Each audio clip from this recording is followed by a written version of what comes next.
Bookcase and Coffee presents Buzzing About Romance, a quick shot of romance.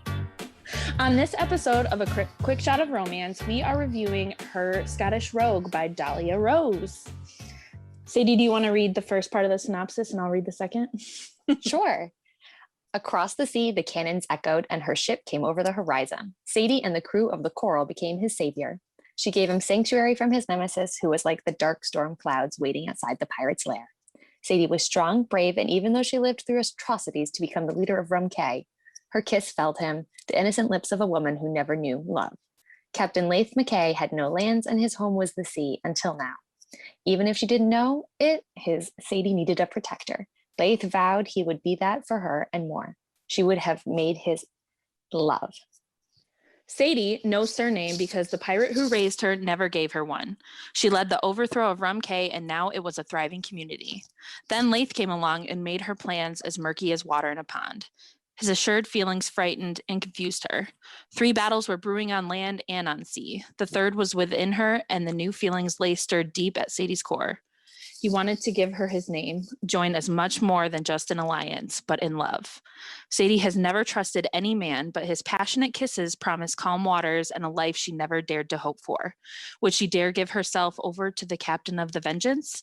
The sea was her first love, or was it a placeholder until he came along?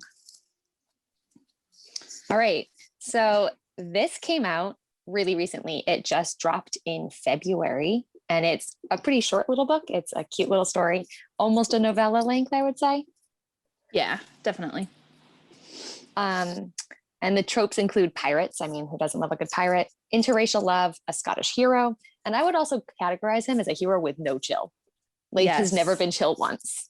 No, not even from the jump, right? At the very beginning of the book, he has absolutely zero chill. And he's looking at her from across from his ship to her ship. Like, yeah. how do you just know? He's into it. Absolutely.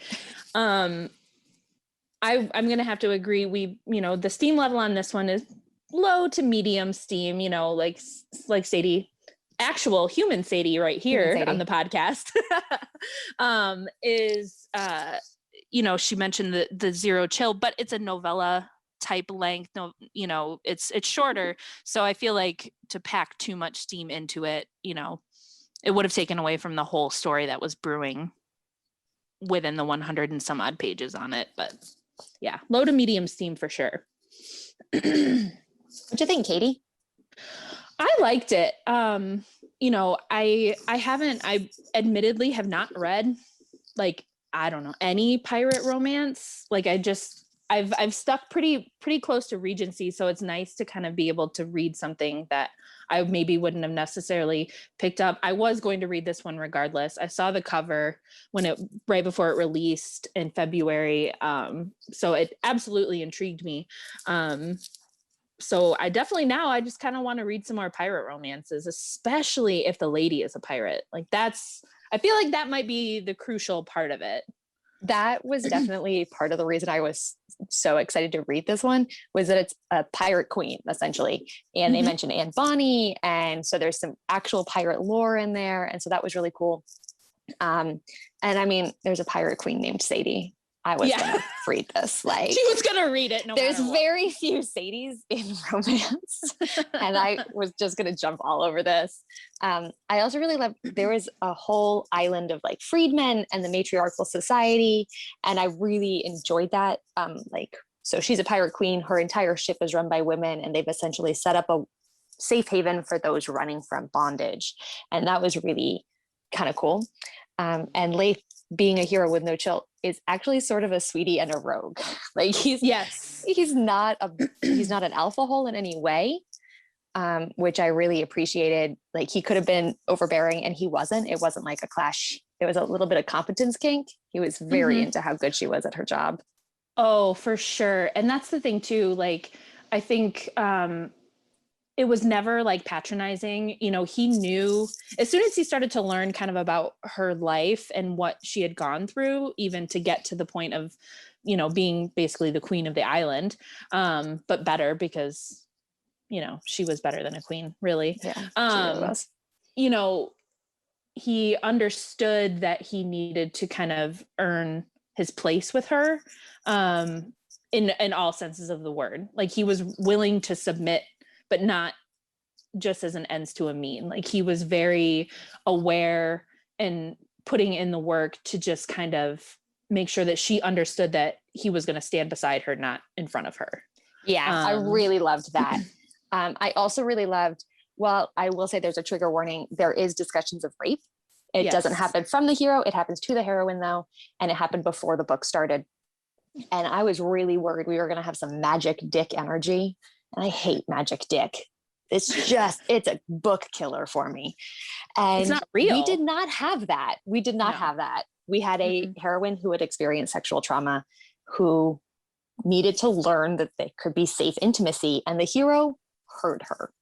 Yeah. And that was really nice. I really appreciated that aspect of the story. And I think she did a good job of showing, not too much on how he needed to restrain himself, because I think part of what made him so great as well was that he understood that she needed him to go take it slowly, and show her physically with his words and all that kind of stuff to make sure that she felt safe and comfortable. But he wasn't ever so overcome to the point where it made her scared. I feel like she could sense those sort of things. So if at any point he started to become too eager, he kind of reined it in, but it wasn't so much so that she felt like she had to say yes or give in, because she could feel him kind of getting ready to explode, I guess. Yeah. Yeah. I will say though, despite it being low steam, it was the love scenes were very sweet. Yeah. Like it wasn't like a closed door romance, I would say. No. And I, cause there are sometimes when I read a love scene and I want it to drag out for several pages. And then there are some times when I'm like, no, you can just you can get it done with fewer words. But I feel like the pace was done well in a way to make you feel like Sadie was 100% on board with everything that was going on. And, she was in her, I think, late 20s. I can't remember, 26 maybe. Yeah. So it's not like she wasn't ever around,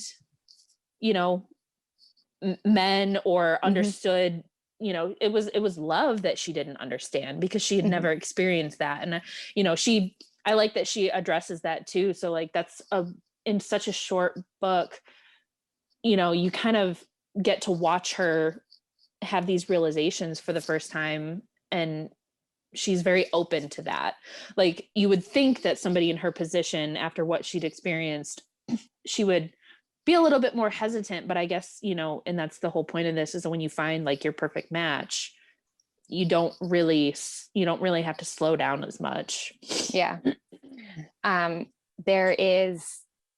did really like, spoiler, the ending when they're just like pirate team. Yes.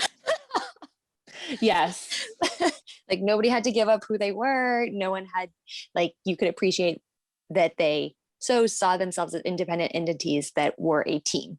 And yes. I love when a book does that. It gave me real Joanna Shupe, Prince of Broadway vibes, when he's just like, I'm so happy you're running your own casino. Like, I just love that. I'm so happy for you. And the support of it. And like, he didn't want to like take over and run the island for her, like he wanted to just make sure that she understood first and foremost that they were allies, not just in ruling, but in life as a partnership.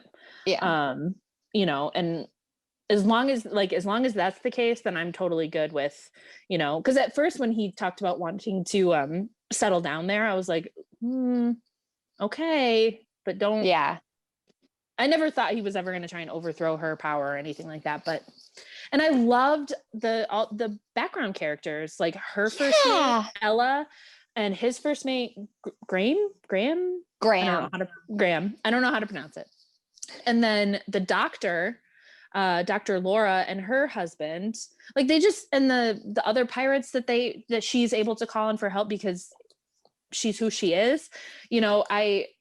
I I was just kind of like, are we going to get to see more of all of them too? Because she gave us a lot of background bays who are amazing. So Yeah, I'm really hoping for the first mates. That would be a cool Yes. story, I think. And Fingers she crossed. does have another book that I haven't read called His Highland Queen, which I think is about the pair that shows up to help fight. But I'm not sure. I haven't read that one yet. It's on my TBR. That's, Languishing. unwieldy at the best of times. Yeah. I would say this is a great read for people who are fans of the pirates, like Golden Age piracy. This is Pirates of the Caribbean era. Like, it is full on. But I would specifically say it's great for Beverly Jenkins fans of Captured. It had the same energy.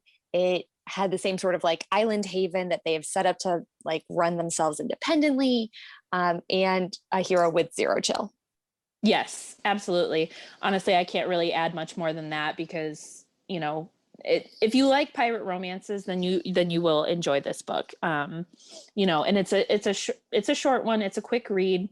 I think it's like 120 some pages. Yeah, it goes quickly. Yeah. They have realistic like fast forwarding time, days, weeks, that kind of thing. So it doesn't make it seem like it's too like it happens so fast.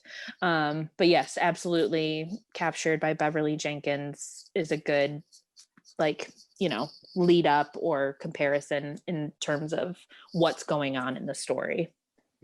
So I think this was a new author to both of us, which was really fun because I love finding new authors. And I did enjoy it. What about you? I did. I think, maybe I think it was perfect as the length that it was, but I think also, I'd like to see a little bit more too. I don't necessarily know that it needed to be for them, maybe another couple, another character, things like that. It would be nice. But yeah, it was a good, quick read, fun read. Yeah, I definitely would have liked like more, but it didn't feel like I didn't get enough of this pair, just like more of the world. Right, exactly. More of the world. And I feel like the way she set it up with everything, I'm like, maybe we will get a longer story for somebody else. That would be cool. So yeah. And I found this on Bookstagram, so I'm hoping that more updates would be there too. Yes, likewise. So Katie, we kind of have an announcement. Yes, we do. So Katie and I are more into the historicals. Yes. And we thought we might, take over for Becky for some of the historicals. Mostly because, this is how I met Becky. Because we, Bridgerton came out late last year. They wanted to cover that. They wanted to talk about it here on Buzzing About Romance. So they asked me to be a part of it. And then it's just kind of spiraled from there. We want to talk about more. Becky's got a full plate all the time. So she has tapped into her Duchess, me. She gave me that nickname. I'm not gonna say that I call myself a Duchess, but I will own it. And Lady Sadie. To talk about historical romance, y'all. And historic romance is how I got to romance. Like I started in historic fiction and I was like, wait, there's this? Oh, I like this. This is fun. And so it took me a long time to get to contemporaries, which I do enjoy. There's great things that happen in contemporary romance. But I'm a big fan of the newer age of historic romance. And so I'm excited that we get to announce that we're going to start a little offshoot called Corset and Crown. Woohoo! There may actually be crowns. Did you hear that, Becky? We need crowns. We're going to get some tiaras and crowns and jazz it up. All right. I guess we'll wrap it up here. What are you reading this week? So I am actually finishing up Elizabeth Everett's book right now, A Lady's Formula for Love. So much fun. I'm trying not to read it too fast, but I'm actually going to go into The Kiss Quotient next. I've been dying to read it, and Bride Test. So those are coming up next too. I actually just read The Bride Test. It was really cute. I'm waiting for Kiss Quotient from my library. Nice. I am deep into a binge right now. I'm just on a downward spiral with a whole series. It's like 15 books long. You'll see me in a couple weeks. of Nalini Singh's Psy Changeling books. I'm a big fan of the paranormals if it's done right. I was not a twihard, but I'm big into like Rebecca Zanetti's Dark Protectors. So I jumped on this. And as for historic right now, I discovered that I have not read all of Lisa Kleypas's books. So I'm going to read one of her standalones called Where Dreams Begin. I haven't read that one either. That's of course hear in it's my great. giant pile. Yeah. I think that's the one that's got the unbelievably beautiful step back as well. Like with all they're laying like in a field of flowers. I mean, she's got great step backs regardless, but she does. Yeah. Mm-hmm. Yeah. Yeah. All right. That's well, we will see you all soon. Bye. Find us on Instagram at Buzzing About Romance or on Twitter at Buzzing Romance. If you like the podcast, please leave a review. If you'd like to support us directly, join the Bookcase and Coffee Patreon and receive exclusive content only available to Patreon members. Check out bookcaseandcoffee.com for our on-the-shelf show notes.